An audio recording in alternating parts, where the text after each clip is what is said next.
the beginning line of a poem by Emily Dickinson about hope. And she writes, "Hope is the thing with feathers that perches in our soul. It sings the tune without words and never stops at all."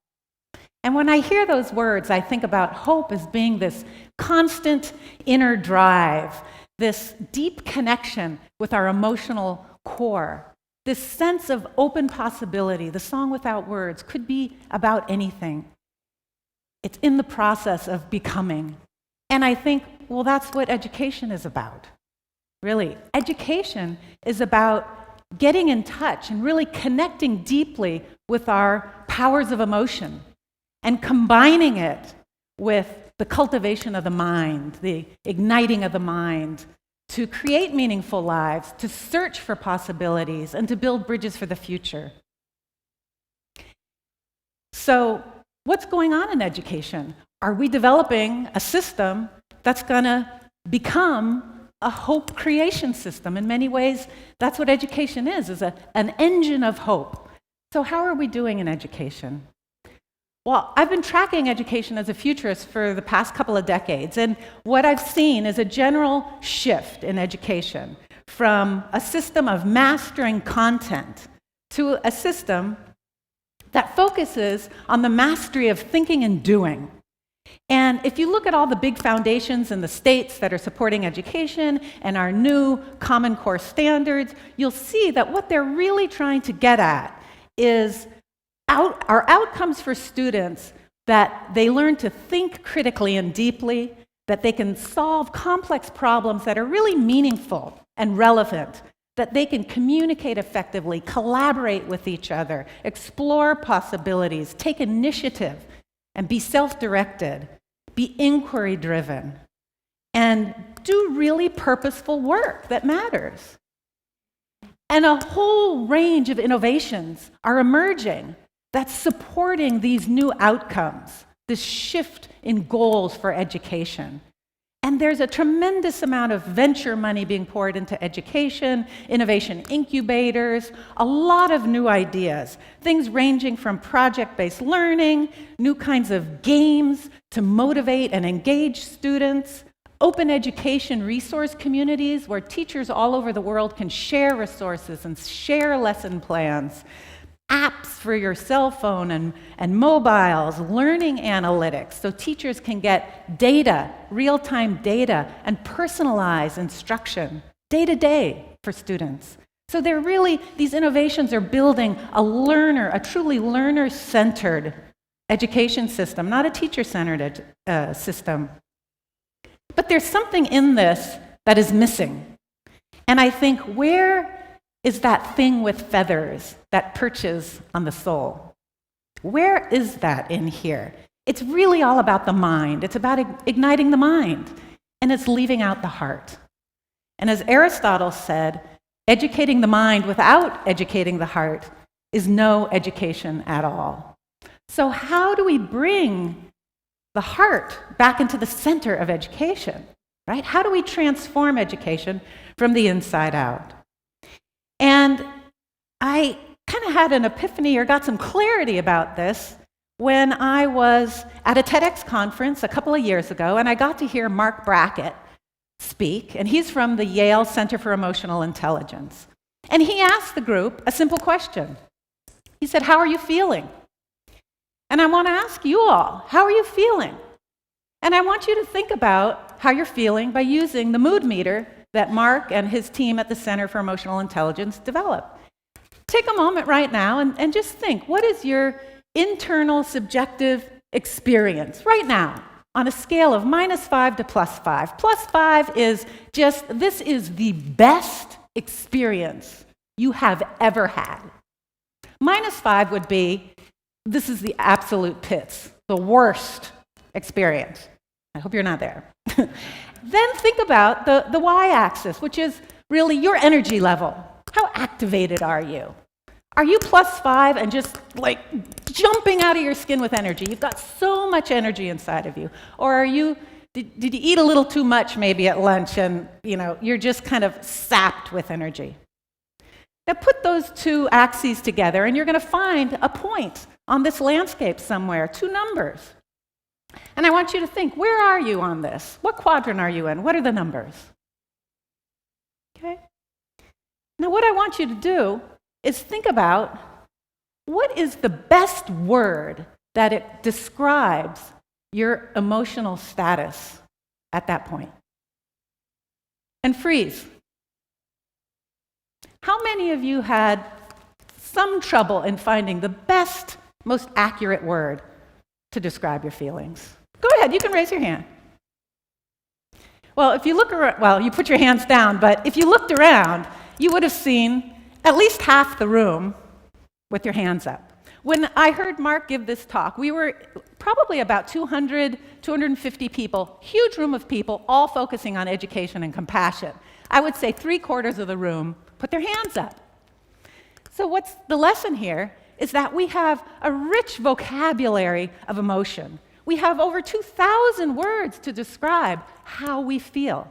Yet we don't really know that vocabulary very well and how to use it, how to recognize our emotion and understand where is that coming from. We lack the skill. And I think if we are going to develop an education system that truly puts the heart at the center, where we can really combine our emotional powers with our igniting of the mind, we've got to develop the skills and emotional intelligence of our teachers and students and parents and administrators to deal with the issues we've talked about today. Everybody mentioned tapping emotions or tapping a feeling. We're not very good at it.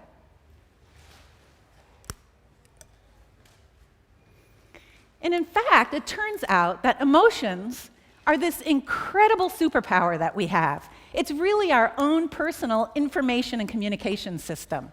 It's our way of sensing the world, reading cues in the environment, turning that into information and responding to it, and in turn communicating back out to the world.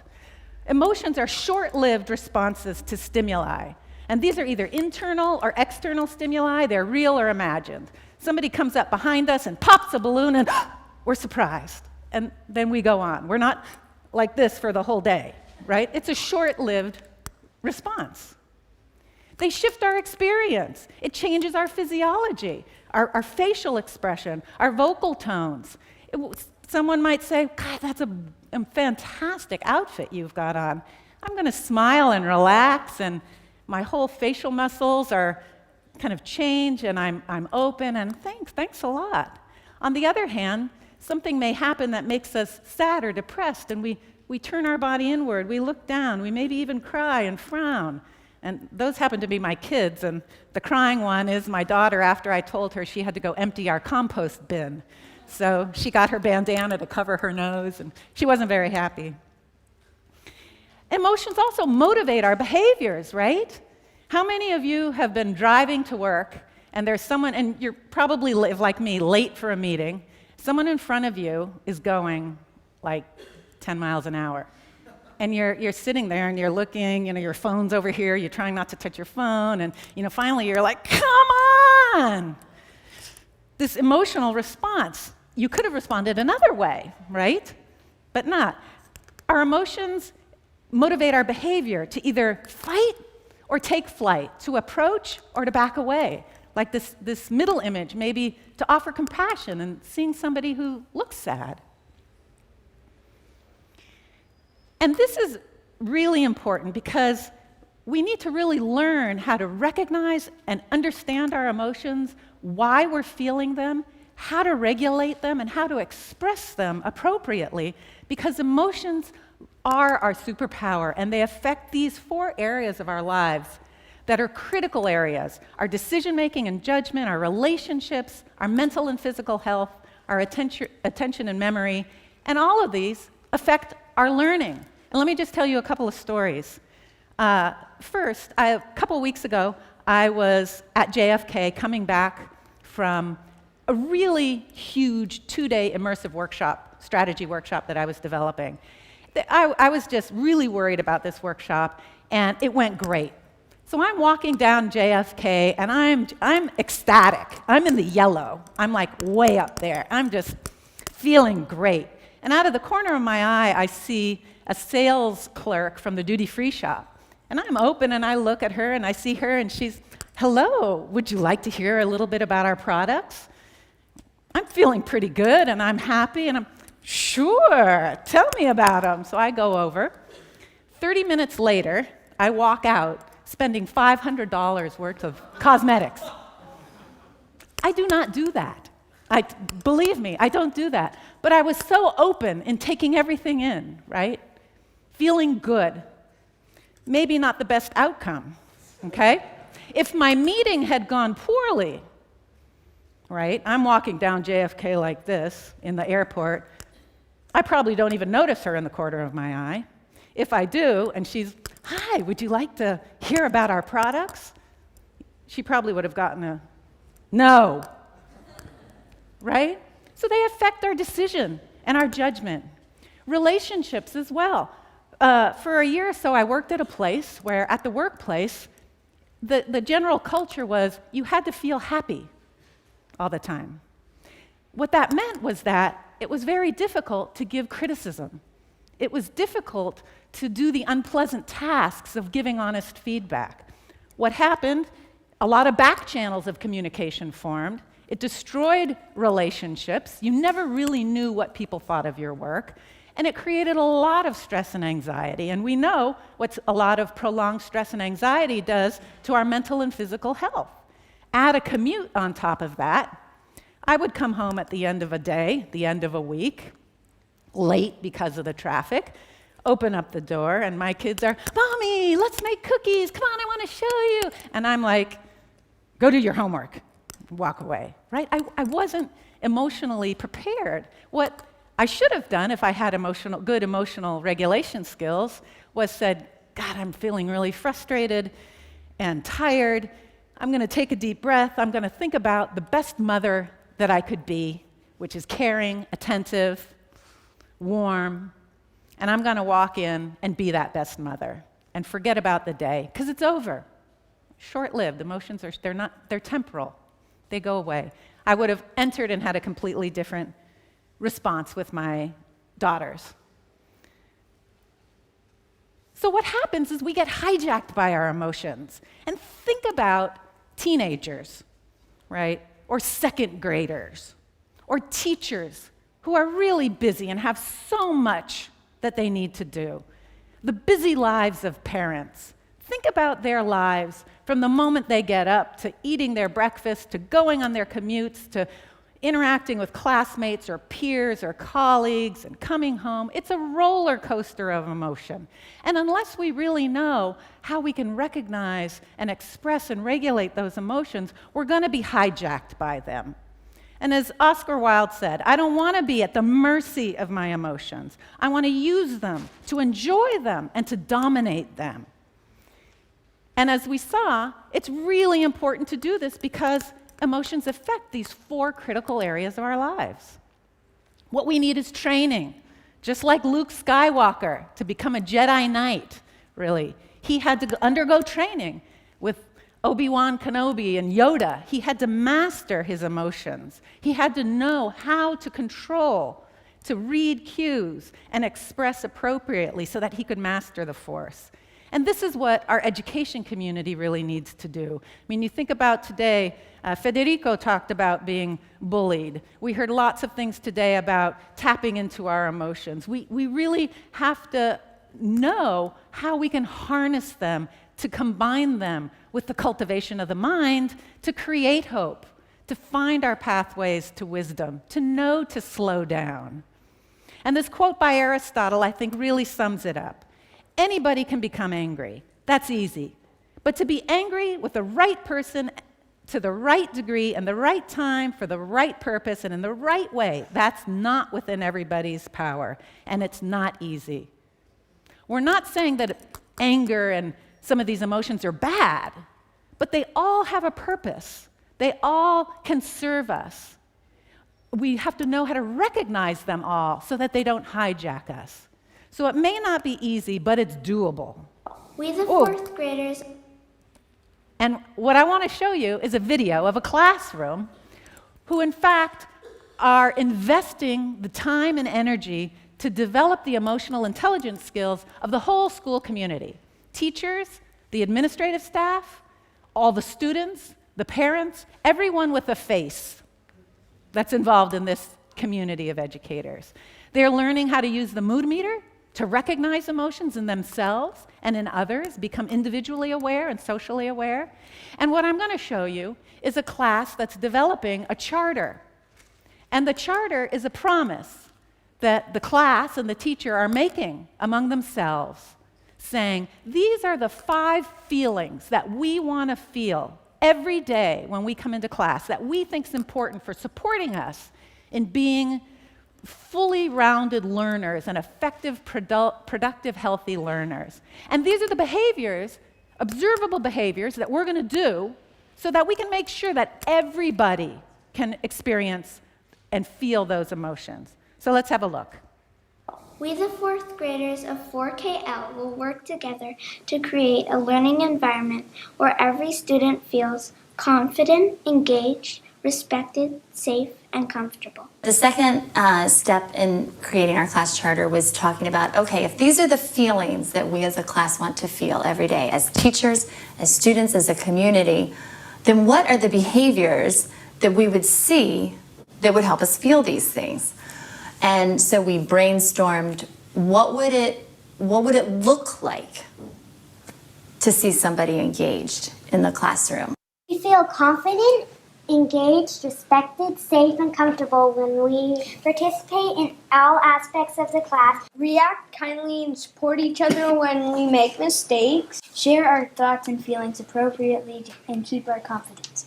What does it mean to you to be safe in the classroom, or to feel respected in the classroom, or to be engaged? What does that actually mean? What does it look like to you? That people are supporting your ideas. And how do they do that? What happens? They nod their head. I wouldn't feel safe or comfortable if somebody was gossiping about me or saying something that wasn't true. I wouldn't feel comfortable. I want to feel confident to try to answer a math problem, but without, and if I do mess up, without people laughing at me. The third step in creating the charter was how we as a class were going to respond when students weren't feeling this way. One of the students said, well, there should be an apology if there's a problem. And somebody else said, it's got to be a genuine apology. So it was very, from my perspective, it was absolutely, I was in awe that these kids had all that thinking and reflection in them, and this allowed that to come out. So they had it in them. All they needed was the opportunity as a class to discuss it, create this charter that they now can hold themselves accountable with. They're going to take that charter, these 4th graders, into their 5th grade next year. And they're going to review it at the beginning of the year and say, are these still the feelings we want to feel? Do we want to change them? How could we make sure that we feel this way? Their kindergartners are starting to do this. They'll be doing it every year until they graduate after the 8th grade. Imagine these learners, these young people, having 9 years of experience in these emotional skills and understanding how to be adept at reading cues in each other and at how to mediate their emotions. The other thing that they're doing, and I should say, by the way, that the classes are doing it, so is the whole lower school faculty, the upper school faculty, and the parents. Parents have come in and with their families and are creating charters for at home. So these students are surrounded by a community of people, peers, teachers, administrators, siblings, that can all speak this language and have these skills. The other thing that they're doing is intentionally, the teachers using emotion to create emotional climates that are matched with particular lessons, so that when they want to do prototyping and collaborative activities and brainstorming, they know how to get their class in the yellow so that they're open and not judgmental, so that they're going to listen to each other's ideas and be open-minded, or that when they're going to maybe discuss a topic or debate a topic like the Holocaust or civil rights, that maybe the teacher first gets them a little in the red so that they're maybe a little bit angry at that injustice and can be receptive to it. Whoop. So my forecast for education is, if we're going to create a real hope-generating education system, if we're going to create a system that's going to be able to handle these incredibly complex moral and ethical challenges and really seize these opportunities, that we're going to take advantage of the emotional intelligence network effects that we're going to see as schools adopt programs like this, that as schools develop these programs and families become more emotionally intelligent and students become more emotionally intelligent, and they in turn go and work in organizations and institutions that become more emotionally intelligent and can confront the fears like we saw in Pat's presentation and can innovate without being scared of losing their turf or their status. And that with more emotionally intelligent institutions and organizations, we can actually reach a point where we have emotionally intelligent societies that are healthier and more productive. Thank you very much.